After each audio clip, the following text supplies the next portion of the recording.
No llegó al poder desde las sombras. No construyó su camino con el perfil bajo de un hombre que sabe que el anonimato es su mejor escudo. Llegó con cámaras, con flashes, con una sonrisa perfectamente calibrada para las portadas de las revistas y los titulares de los noticieros. Llegó como el hombre que iba a devolverle a México su grandeza perdida, como el político de nueva generación que había aprendido de los errores del pasado y que estaba listo para modernizar a un país que llevaba décadas tropezando con sus propios demonios institucionales. Llegó como el candidato del Partido Revolucionario Institucional que prometía que esta vez sería diferente, que el PRI había cambiado, que los viejos vicios del partido que gobernó México durante 70 años sin interrupción habían quedado atrás para siempre. Y durante un tiempo, una parte importante de México le creyó.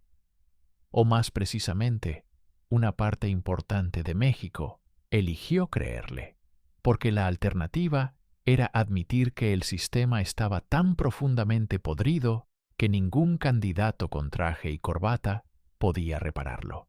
Enrique Peña Nieto se convirtió en presidente de México el 1 de diciembre de 2012 y dejó el cargo el 30 de noviembre de 2018.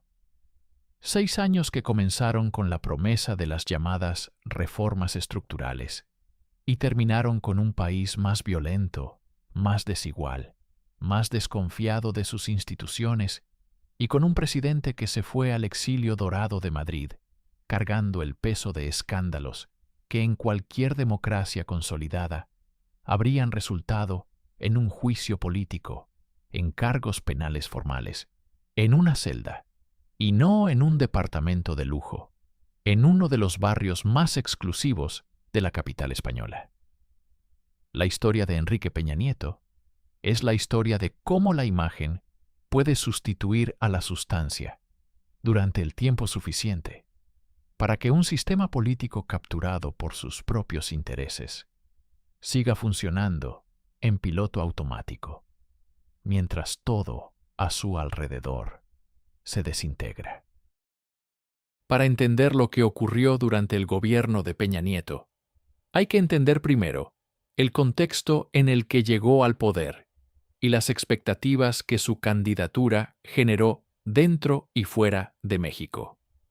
En el año 2012, México estaba terminando el sexenio de Felipe Calderón, el presidente panista que había declarado la guerra frontal al narcotráfico y que había militarizado la estrategia de seguridad, con resultados catastróficos en términos de violencia.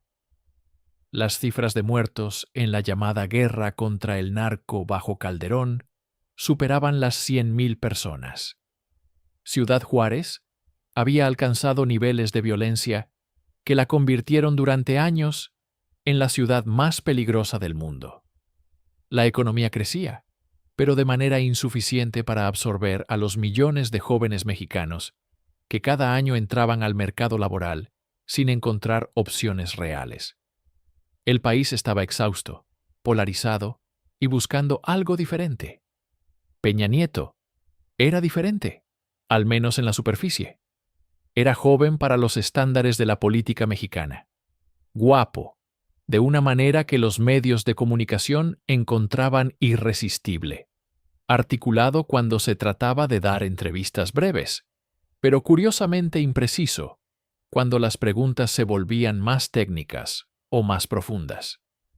Era el gobernador del Estado de México, uno de los estados más poblados y más complejos del país, y había construido allí una maquinaria política que le permitía controlar los resultados electorales con una eficiencia que sus críticos llamaban fraude y sus aliados llamaban organización. Era el candidato del PRI, del partido que había gobernado México desde 1929 hasta el año 2000, cuando Vicente Fox ganó la presidencia y rompió 7 décadas de hegemonía priista. y que había regresado al poder en estados clave durante los 12 años de gobiernos panistas que siguieron a ese histórico cambio. La campaña de Peña Nieto fue un ejercicio de marketing político de primer nivel.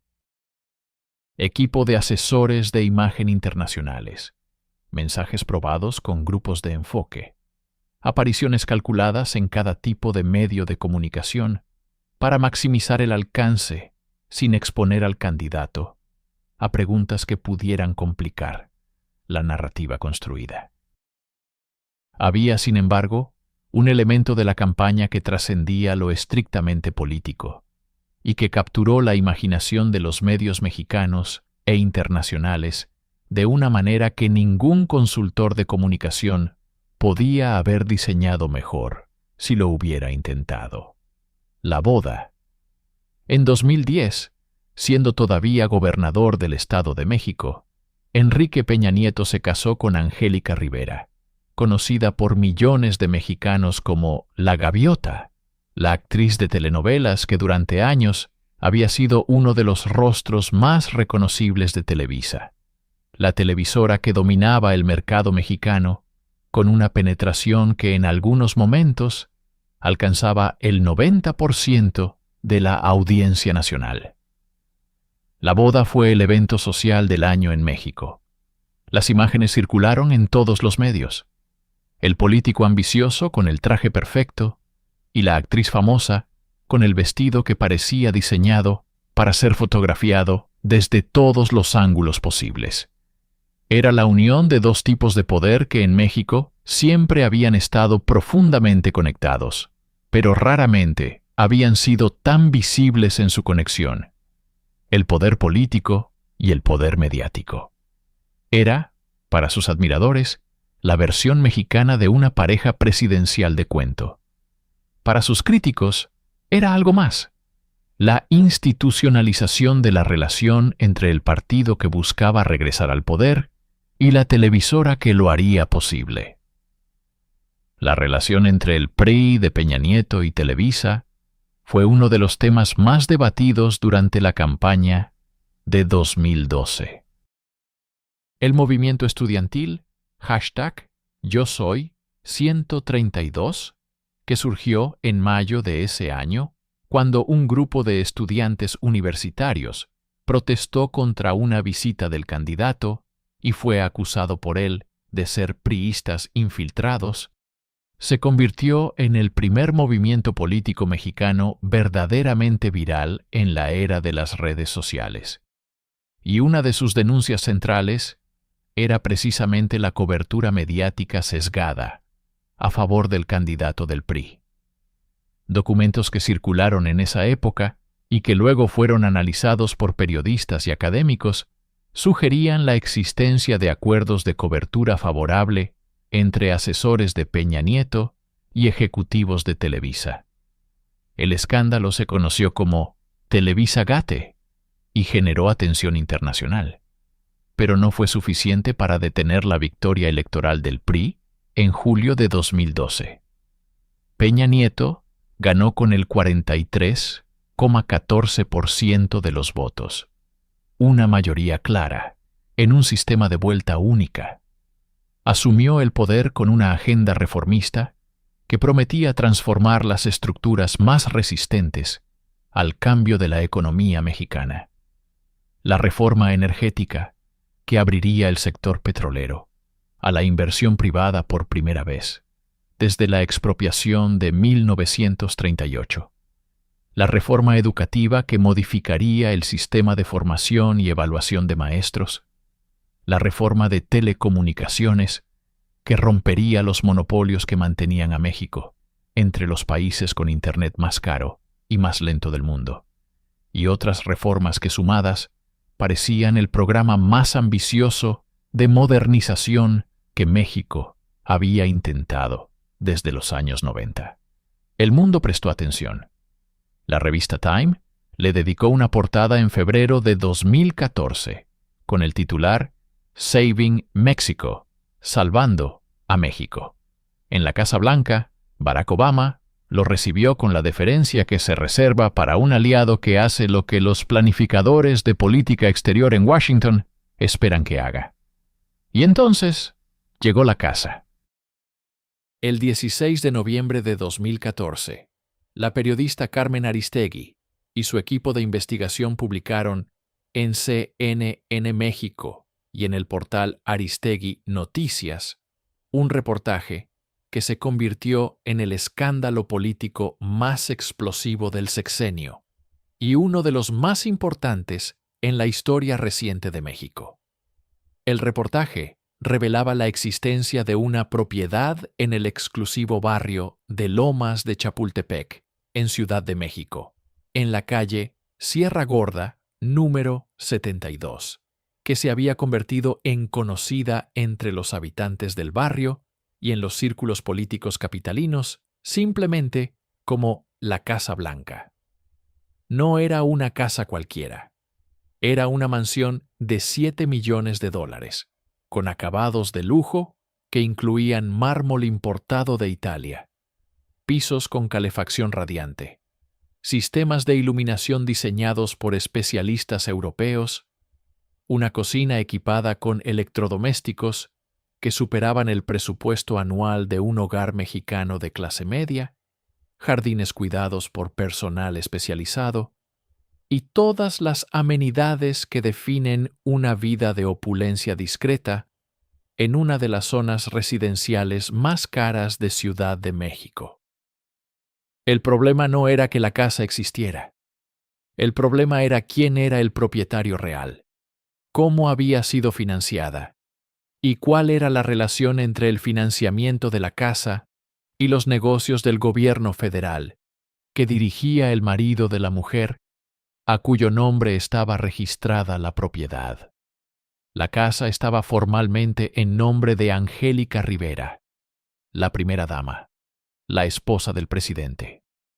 Pero el origen del dinero con el que había sido construida y decorada no provenía del trabajo de actriz de televisión de Angélica Rivera.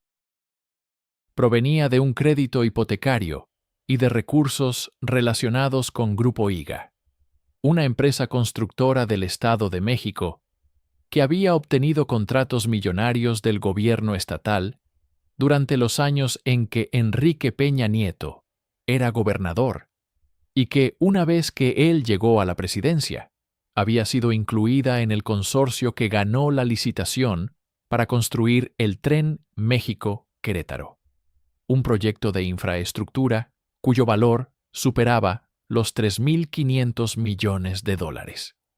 El dueño de Grupo IGA era Juan Armando Hinojosa Cantú, un empresario sinaloense que había construido su fortuna en estrecha relación con los gobiernos priistas del Estado de México. La relación entre Hinojosa Cantú y Peña Nieto no era nueva ni era secreta en los círculos empresariales y políticos del Estado de México. Lo que sí era nuevo, lo que sí causó un impacto de dimensiones sísmicas en la opinión pública mexicana y en los medios internacionales, era la conexión documentada entre una empresa que recibía contratos gubernamentales valuados en miles de millones de pesos y la propiedad de lujo, donde vivía la familia del presidente que tomaba las decisiones sobre esos contratos. El reportaje de Aristegui y su equipo no era una especulación.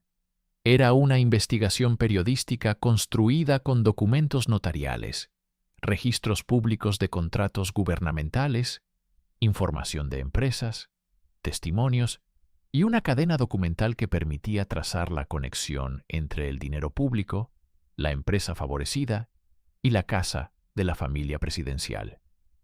La respuesta del gobierno fue inicialmente torpe y reveladora en su torpeza.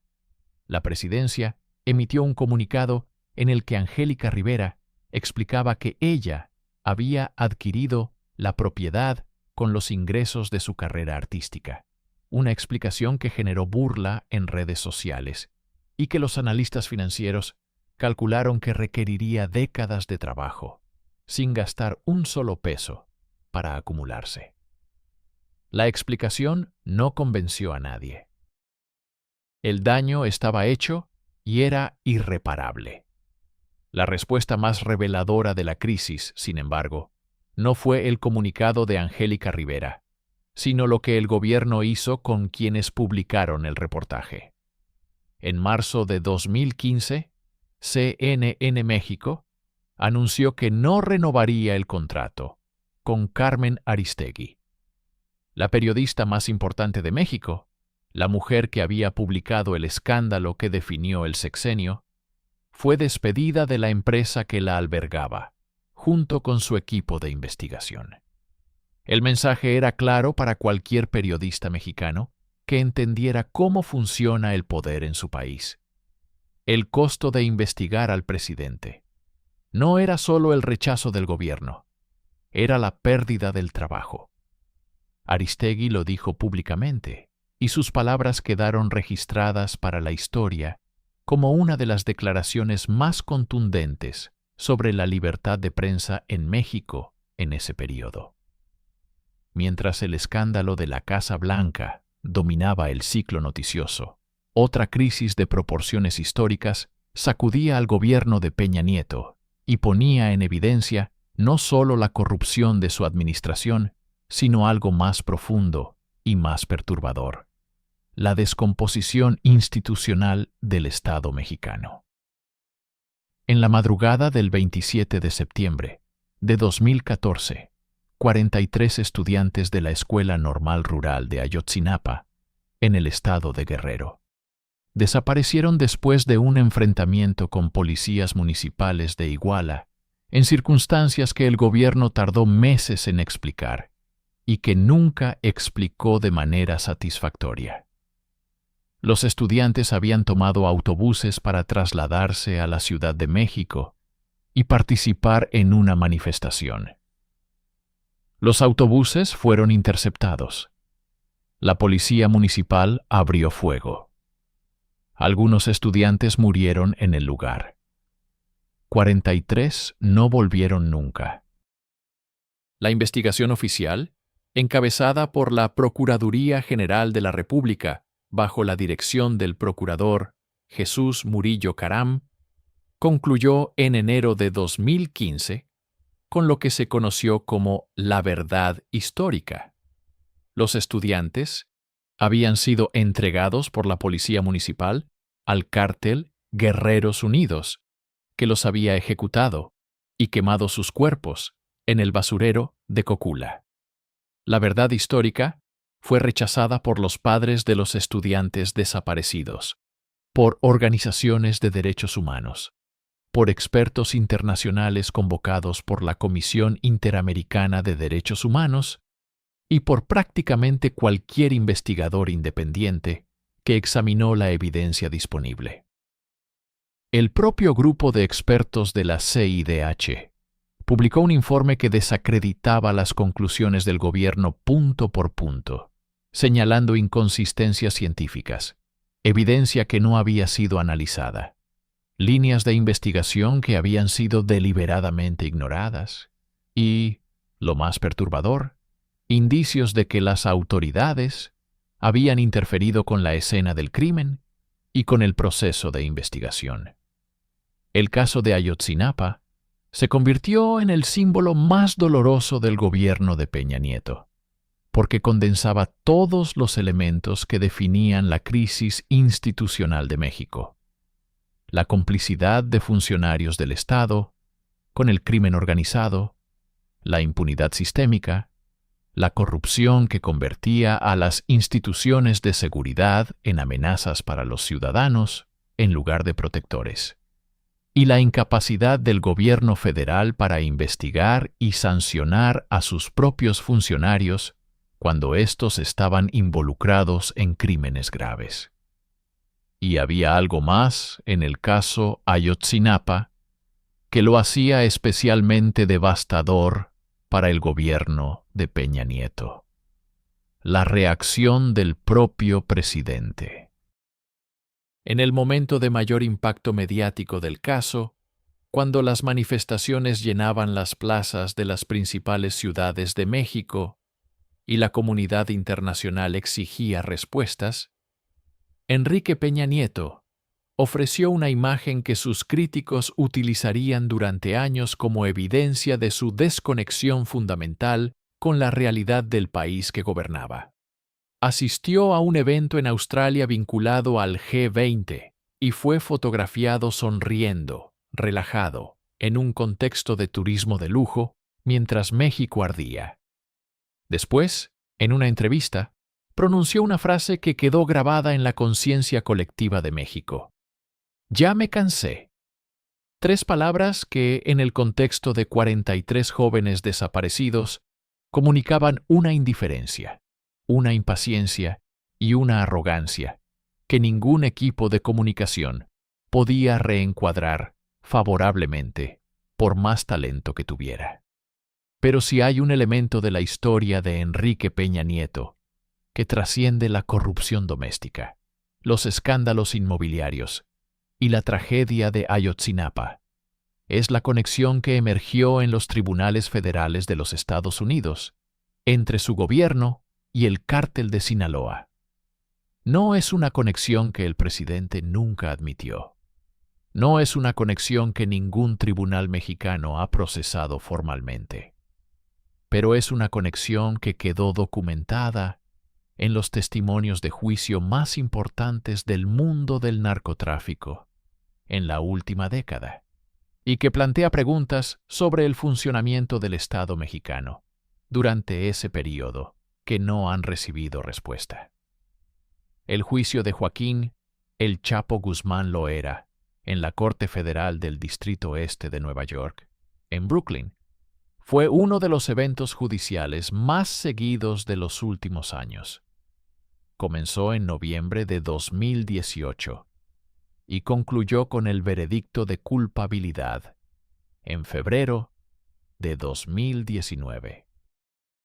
Durante meses, fiscales del Departamento de Justicia de los Estados Unidos presentaron evidencia, documentos y testimonios que describían el funcionamiento del cártel de Sinaloa, con un nivel de detalle que habría sido impensable en una corte mexicana, donde la infiltración de las instituciones de justicia por el dinero del narco hace que los procesos contra los capos más poderosos sean sistemáticamente saboteados desde adentro. Uno de los testimonios más explosivos del juicio fue el del colaborador de la Fiscalía, identificado como Alex Cifuentes Villa, un colombiano que había trabajado como asistente personal de El Chapo durante años y que tenía acceso a información sobre los negocios del cártel, las alianzas del cártel y, según su testimonio, los pagos del cártel a funcionarios del gobierno mexicano. En su declaración, Cifuentes afirmó que El Chapo había enviado a Peña Nieto una cantidad de $100 millones como pago de soborno en octubre de 2012, pocas semanas después de que el entonces candidato ganara las elecciones presidenciales de julio de ese año. Según la versión de Cifuentes, el pago fue entregado en efectivo, como parte de un arreglo entre el cártel de Sinaloa y el gobierno entrante que garantizaría la protección del cártel durante el sexenio. El impacto de esa declaración fue enorme. El gobierno de México, a través de la oficina de prensa de la presidencia, que todavía representaba a Peña Nieto en ese momento, ya que el juicio ocurrió mientras él todavía era presidente, emitió un comunicado rechazando enfáticamente las acusaciones y calificando el testimonio de Cifuentes como completamente falso y sin ningún sustento.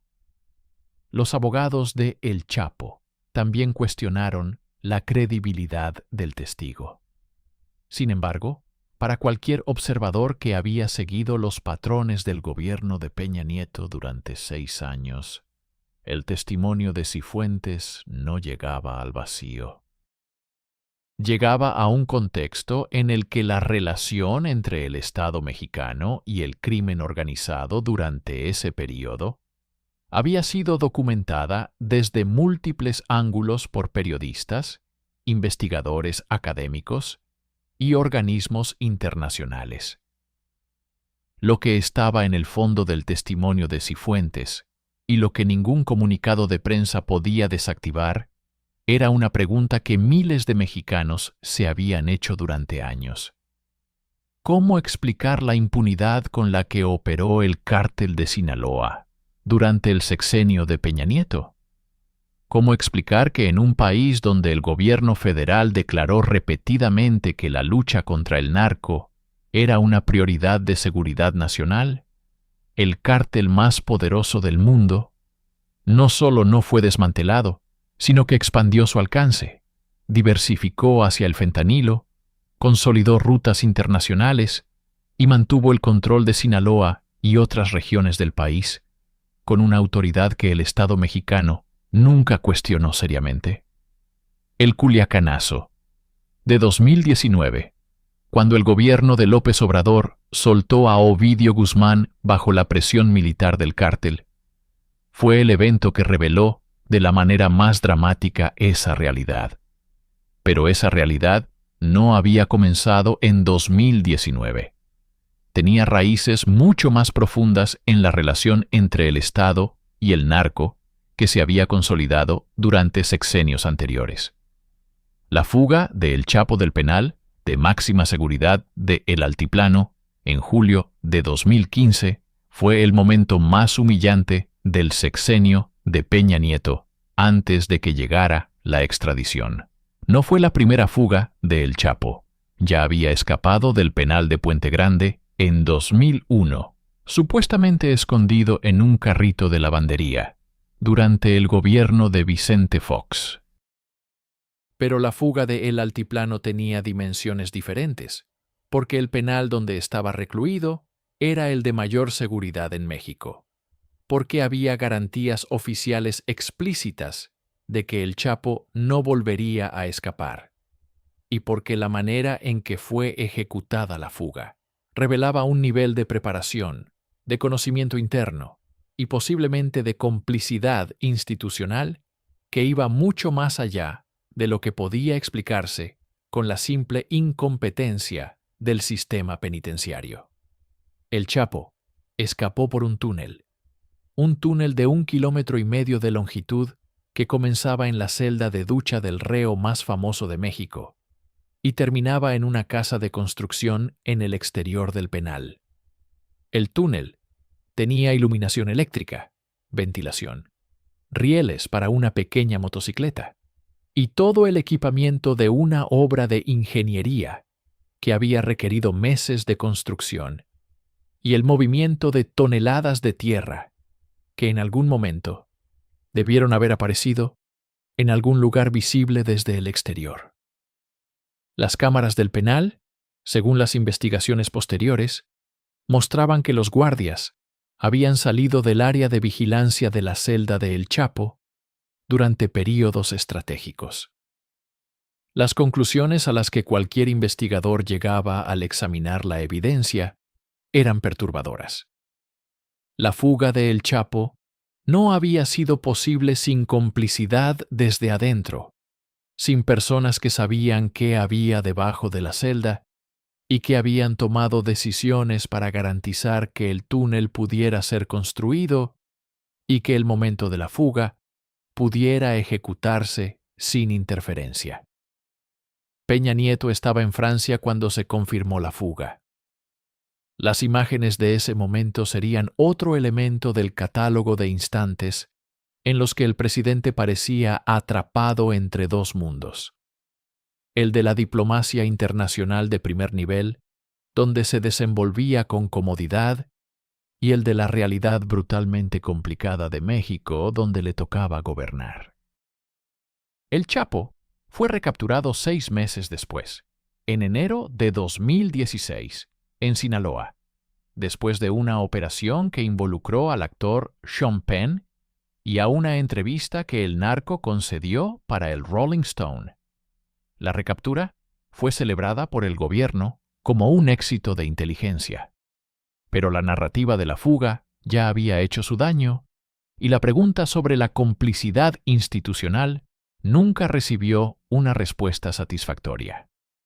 La decisión de extraditar a El Chapo a los Estados Unidos en enero de 2017, a días de que terminara el gobierno de Barack Obama y comenzara el de Donald Trump, fue interpretada por algunos como un último gesto de la relación México-Estados Unidos que había caracterizado el período de Peña Nieto con Obama, y por otros como la manera más eficiente de sacar de México a un hombre cuyo proceso en una corte mexicana habría generado demasiados riesgos políticos, porque un juicio de El Chapo en México habría implicado testimonios sobre su relación con el sistema político mexicano que ningún actor de ese sistema estaba interesado en que llegaran a audiencia pública.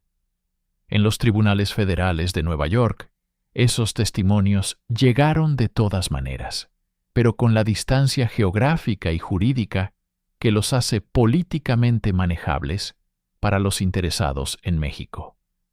La relación entre Peña Nieto y el mundo del dinero de cuestionable procedencia no se limitaba a las acusaciones sobre el narco. La cultura de corrupción que definió su gobierno tenía expresiones en prácticamente todos los niveles de la administración pública. Odebrecht, la empresa brasileña de construcción que protagonizó el mayor escándalo de corrupción corporativa en la historia de América Latina, pagó sobornos a funcionarios mexicanos durante el gobierno de Peña Nieto para obtener contratos de infraestructura. Las investigaciones brasileñas, que tenían más capacidad y más voluntad política para perseguir a los involucrados que el sistema judicial mexicano, revelaron pagos que se canalizaron a través de intermediarios y que llegaron a personas cercanas al gobierno. La empresa de comunicación del propio Peña Nieto, el grupo que manejaba su imagen y sus relaciones con los medios, recibió pagos de empresas vinculadas a Odebrecht, según documentos que circularon durante las investigaciones. El escándalo de las estafas maestras fue otra expresión de la corrupción sistémica del periodo. Secretarías de Estado federales y gobiernos estatales priistas desviaron recursos públicos a través de una red de empresas fantasma que facturaban servicios que nunca fueron prestados. Los recursos terminaban en cuentas privadas, en gastos electorales no reportados, o en el enriquecimiento directo de funcionarios y operadores políticos. Las cifras que se estimaron en algunos de estos esquemas alcanzaban los miles de millones de pesos. Los responsables directos en varios casos eran funcionarios de confianza del presidente, personas que habían sido designadas por él para administrar recursos públicos y que los habían utilizado para beneficio propio, con una impunidad que solo era posible en un sistema donde la Fiscalía General dependía del Ejecutivo Federal y donde investigar al gobierno era investigarse a uno mismo. La historia de la vida personal de Enrique Peña Nieto durante y después de su presidencia es un capítulo que dice tanto sobre su carácter como los escándalos políticos que definieron su gestión. El matrimonio con Angélica Rivera, que había sido presentado durante la campaña y los primeros años del gobierno como un elemento central de la imagen presidencial, el político serio con la familia perfecta, comenzó a mostrar fracturas públicas que los medios especializados en política y entretenimiento siguieron con atención creciente. Los rumores sobre la relación de Peña Nieto con otras mujeres circularon en medios digitales y en las redes sociales de comentaristas políticos desde relativamente temprano en el sexenio. Pero los grandes medios tradicionales, dependientes de la publicidad gubernamental, los ignoraron sistemáticamente. El divorcio llegó de manera que pocos en México encontraron sorprendente, aunque muchos encontraron reveladora en su temporalidad. Angélica Rivera anunció públicamente la separación en noviembre de 2018, pocas semanas antes de que Peña Nieto dejara la presidencia. La sincronización no pasó desapercibida para nadie. Durante 6 años, mientras él era presidente, el matrimonio se mantuvo como fachada pública independientemente de lo que ocurriera en privado. En el momento en que el poder político que requería esa fachada desaparecía, la fachada se derrumbaba. Para los críticos de Peña Nieto, la secuencia confirmaba lo que siempre habían dicho, que el matrimonio con la gaviota había sido, en una parte significativa, un instrumento de marketing político, una historia de amor para el consumo de las audiencias de Televisa que apoyaba al candidato priista. Después de que la relación de Peña Nieto con Tania Ruiz Eichelman, la modelo veracruzana, más de 20 años menor que él, se hizo pública, las imágenes de los dos, paseando por Madrid, cenando en restaurantes exclusivos de la capital española, viajando a eventos sociales internacionales, circularon ampliamente en redes sociales y generaron una reacción que mezclaba la indignación por el contraste entre la opulencia del exilio y la realidad de millones de mexicanos que su gobierno había dejado sin justicia, sin seguridad y sin respuestas sobre escándalos de corrupción que nunca fueron procesados, con un tipo de voyerismo que las historias de poder y lujo siempre generan. La elección de Madrid como destino de su exilio post-presidencial no fue accidental.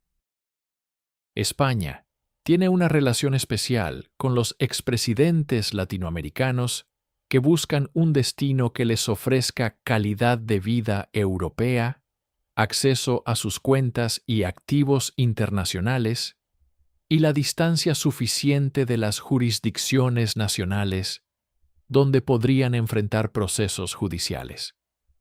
El mecanismo que Peña Nieto utilizó para establecer su residencia legal en España fue la llamada Golden Visa, el programa de visado de inversor que el gobierno español mantiene y que permite obtener residencia a personas que realicen inversiones significativas en el país, incluyendo la compra de bienes inmuebles por un valor mínimo de 500.000 euros.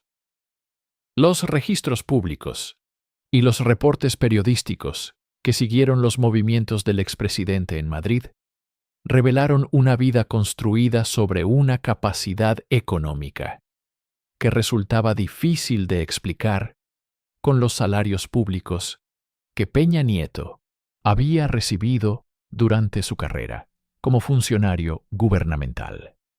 La propiedad en el exclusivo desarrollo de Valdelagua, una comunidad cerrada en las afueras de Madrid, donde residen estrellas del fútbol internacional y empresarios de alto perfil, los restaurantes frecuentados, los círculos sociales de lujo, todo el estilo de vida del exilio madrileño de Peña Nieto, contaba una historia que sus críticos interpretaban como la narrativa del dinero que se no puede llevar a casa, porque sus preguntas sobre su origen son demasiado peligrosas. La justicia mexicana, bajo el gobierno de Andrés Manuel López Obrador, que sucedió a Peña Nieto en diciembre de 2018, inició algunas investigaciones sobre los escándalos del sexenio anterior.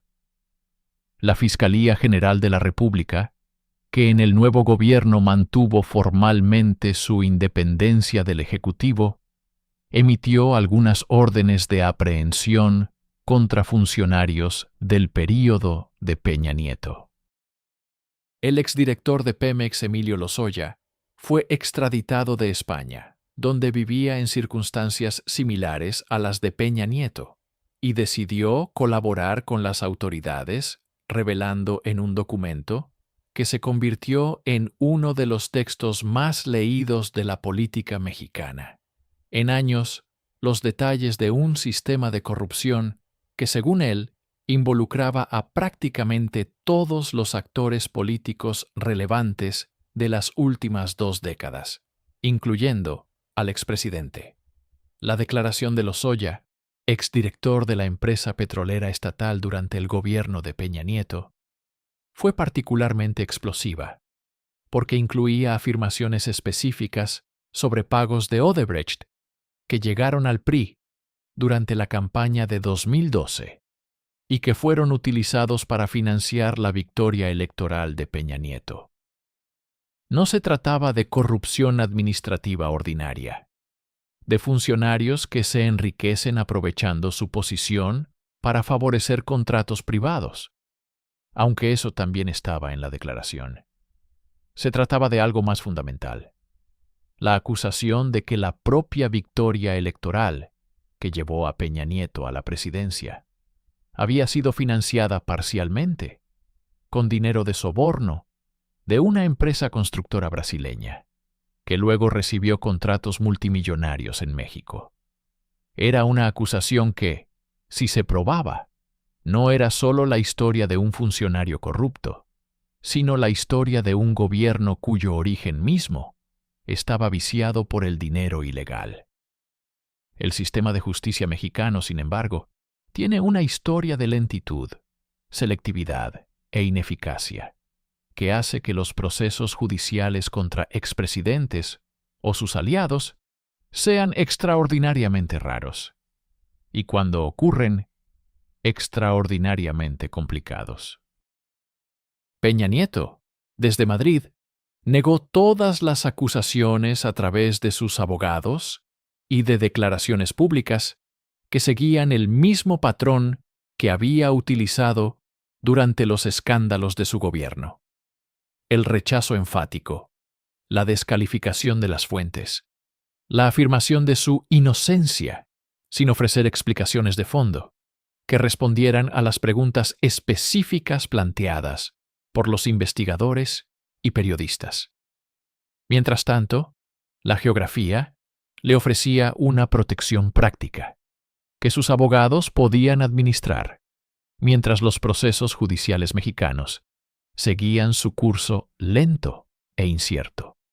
La dimensión internacional de la historia de Peña Nieto incluye un elemento que con frecuencia se pierde en los análisis que se concentran en la política doméstica mexicana: la manera en que el gobierno de Estados Unidos manejó su relación con México durante ese periodo, a pesar de la acumulación de evidencias sobre la corrupción y los vínculos con el narco que emergían de diversas fuentes.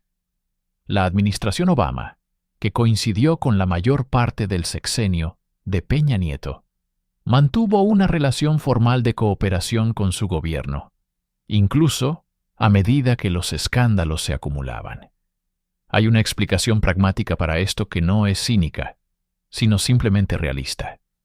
México es el segundo socio comercial de Estados Unidos.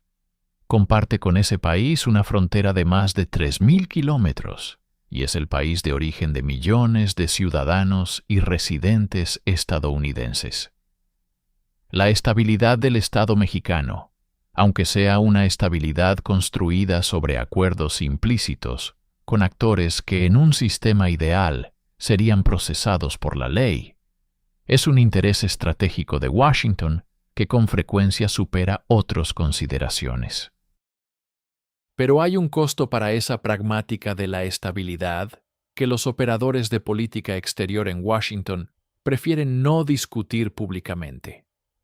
Cuando el Estado con el que cooperas está tan profundamente penetrado por el crimen organizado que el dinero del narco financia campañas políticas y los capos de los cárteles negocian directamente con funcionarios del más alto nivel, la cooperación en materia de seguridad y de control del narcotráfico se convierte en un teatro. Se hacen decomisos de drogas, se detienen a mandos medios, se elaboran informes de cooperación bilateral que muestran números impresionantes de kilos de cocaína o fentanilo confiscados. Pero las estructuras fundamentales del negocio continúan funcionando porque las personas que podrían desmantelarlas desde adentro tienen razones para no hacerlo. El legado de Enrique Peña Nieto, en la memoria colectiva de México, es algo que los historiadores y analistas seguirán debatiendo durante décadas. Pero hay algunos elementos que parecen establecidos más allá de la controversia política. Fue el presidente bajo cuyo gobierno ocurrió Ayotzinapa, una de las tragedias más graves en términos de violaciones de derechos humanos en la historia reciente del país, y un caso que permanece sin resolución satisfactoria. Fue el presidente cuya primera dama vivía en una mansión financiada por una empresa que recibía contratos del gobierno. Fue el presidente durante cuyo sexenio el Chapo se fugó del penal de máxima seguridad mediante un túnel que requirió meses de construcción y probable complicidad institucional. Fue el presidente al que un colaborador de la DEA, que declaró en un tribunal federal de Brooklyn, acusó de haber recibido $100 millones del cártel de Sinaloa. Hay también, en el análisis honesto del período, una pregunta sobre las reformas estructurales que Peña Nieto impulsó y que los analistas económicos consideraron en su momento como medidas modernizadoras genuinas. La reforma energética que abrió el sector petrolero a la inversión privada fue revertida por López Obrador, con argumentos que tienen tanto de ideología política como de evaluación técnica. La reforma educativa que modificaba el sistema de evaluación docente generó una resistencia sindical feroz que eventualmente la hizo inoperante. La reforma de telecomunicaciones que buscaba romper los monopolios de Televisa y Telmex tuvo resultados mixtos.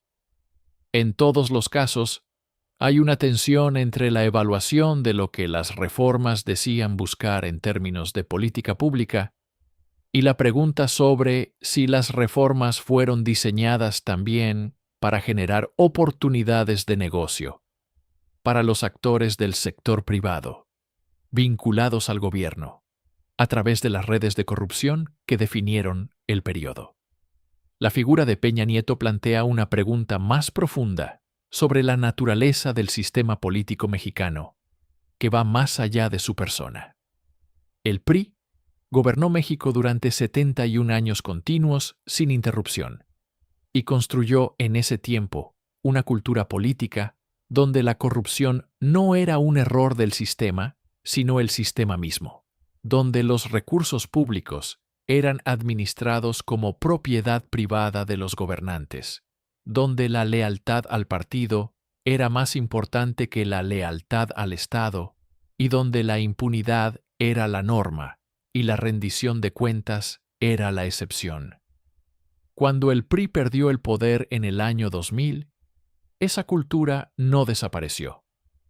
Sobrevivió en las estructuras locales y estatales del partido, en los acuerdos tácitos que los gobiernos panistas mantuvieron con actores del sistema para garantizar su operatividad, y regresó al poder federal en 2012 con toda su maquinaria intacta y con nuevos nombres en los puestos clave. Peña Nieto fue el producto más acabado de esa maquinaria. No era, según los testimonios de quienes lo conocieron en el poder, un hombre de gran profundidad intelectual o de particular pasión por las cuestiones de política pública. Era un operador político extraordinariamente habilidoso en los términos que define la política del PRI, la construcción de lealtades, el manejo de la imagen pública, la administración de los equilibrios entre facciones del partido, la distribución de recursos y contratos como moneda de intercambio político. Era el tipo de político que el sistema del PRI estaba diseñado para producir, y llegó al poder en el momento exacto en que ese sistema todavía tenía la fuerza suficiente.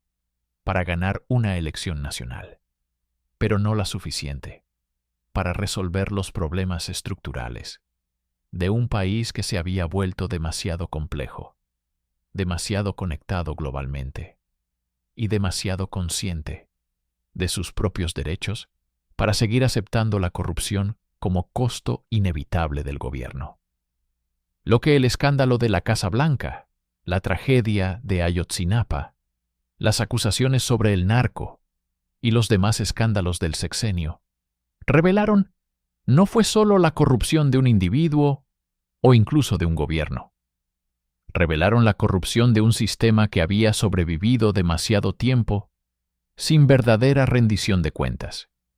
Y revelaron también los límites de lo que puede hacer el marketing político, incluso el más sofisticado, frente a la realidad de un país que en la era de las redes sociales y el periodismo digital tiene menos capacidad de controlar la información que nunca en su historia. Cuando el mundo de la prensa internacional publicó la portada de Time con Saving Mexico y la imagen de Peña Nieto con la sonrisa de quien sabe que está en el momento cumbre de su carrera, lo que esa portada capturaba era una promesa. La promesa de que la modernización era posible, de que el sistema podía reformarse desde adentro, de que el nuevo PRI era diferente al viejo PRI.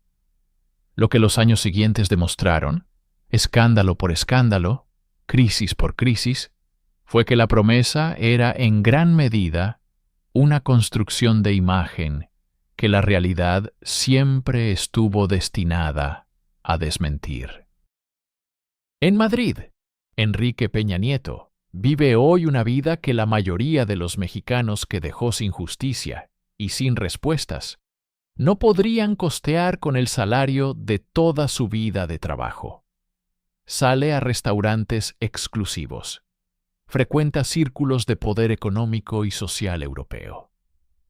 Se mueve con la libertad de quien sabe que las extradiciones desde España son procesos complicados y lentos, que los procesos judiciales mexicanos tienen una historia de impunidad para los poderosos, y que el tiempo y la distancia son los aliados más eficientes de quien sabe cómo usarlos. Las investigaciones contra él y sus colaboradores siguen su curso lento en los tribunales mexicanos. Los testimonios en su contra en los procesos de Estados Unidos permanecen en el expediente judicial. Los 43 estudiantes de Ayotzinapa siguen sin aparecer. Hay una ironía final en la historia de Enrique Peña Nieto que vale la pena señalar porque dice algo importante sobre el tiempo en que vivimos. Él construyó su carrera sobre la imagen, sobre el poder de la narrativa mediática, sobre la capacidad de los medios de comunicación masiva para construir realidades alternativas a las que la evidencia indica. Y durante un tiempo, esa estrategia funcionó de manera extraordinariamente eficiente. Pero también vivió el momento en que las redes sociales, el periodismo digital y la globalización de la información hicieron que esa misma estrategia se volviera progresivamente inoperante. Carmen Aristegui publicó su investigación sobre la Casa Blanca en Internet cuando los grandes medios todavía podían ser presionados para no cubrirla. El movimiento #YoSoy132 nació y se organizó en Twitter y Facebook con una velocidad que ninguna maquinaria de comunicación política podía controlar. Las imágenes del Culiacanazo llegaron a todo el mundo en tiempo real, antes de que ningún comunicado oficial pudiera encuadrarlas. El poder en el siglo XXI, como descubrió Enrique Peña Nieto de la manera más costosa, no puede construirse solamente sobre imagen. Requiere sustancia, requiere resultados, requiere, en última instancia, la capacidad de gobernar para la mayoría de los ciudadanos y no solo para las redes de intereses que financian la llegada al poder. Esa capacidad fue lo que el sistema del que Peña Nieto provenía, nunca le enseñó a desarrollar, porque en el sistema del que él provenía, nunca había sido necesaria. El sistema te llevaba al poder, el sistema te mantenía en el poder, y el sistema te protegía cuando salías del poder. Eso había funcionado durante décadas, hasta que dejó de funcionar. La historia de Enrique Peña Nieto es la historia de ese momento exacto en que el sistema que había funcionado durante 70 años encontró sus límites en un México que ya era demasiado diferente del México en que ese sistema había sido diseñado. No es la historia de un genio del mal. No es la historia de un villano de caricatura. Es, de cierta manera, algo más perturbador. Es la historia de un sistema que produjo exactamente el tipo de político que estaba diseñado para producir, y que luego descubrió que ese tipo de político ya no era suficiente para los desafíos de gobernar un país en la era de la información global. Los mexicanos que pagaron el precio de ese descubrimiento no fueron los diseñadores del sistema. Fueron los 43 de Ayotzinapa. Fueron los 100.000 muertos de la violencia que el narco y el Estado juntos sembraron durante esos 6 años. Fueron las comunidades devastadas por la corrupción de los contratos que enriquecieron a los aliados del gobierno. Fueron todos los que pusieron su confianza en la promesa de que esta vez sería diferente. Y descubrieron, una vez más, que en México, cuando el sistema no cambia de verdad, la promesa siempre es la misma, y la decepción también.